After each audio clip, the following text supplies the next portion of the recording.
nagtatrabaho sa kumbento ng mga pari bilang tagaluto nila. Doon kami kumukuha kung ang panggastos namin. Ang kasalukuyan po naming hanap buhay ngayon ay pagsasaka po sa munti po naming lupa. May 4 kaming mga anak, 7 apo, pangwalo yung isang lalaki. Sa Eric Kelvin, mabait na apo.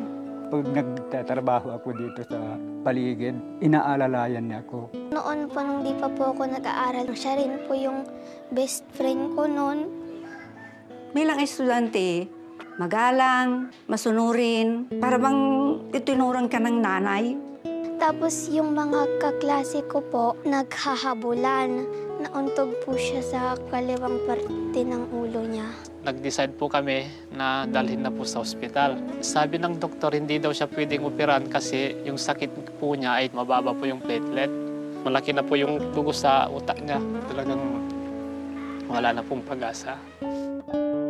Sabi niya sa akin, paglaki ko nanay, hindi ka na magluluto pag tapos na ako sa pag-aaral ko, sabi niya.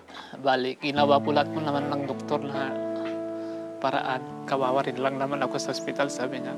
Siguro yun po yung kagustuhan niya. Gusto na po niyang umuwi. May binigay ako sa kanya na katre. Nung namatay na siya, doon na lang ako nahihiga. Halos araw-araw kaming magkasama. Isang platong pinagkainan namin halos araw-araw. Magkasalo kami.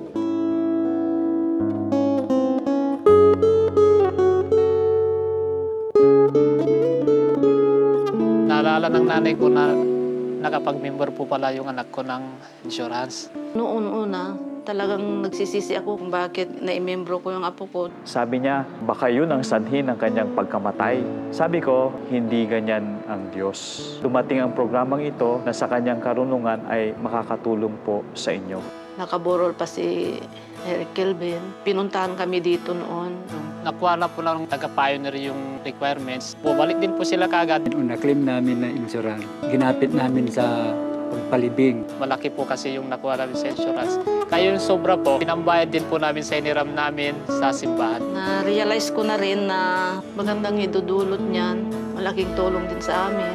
May makakatulong na sa akin sa mga ganitong mga suliranin. Malaking tulong po yun.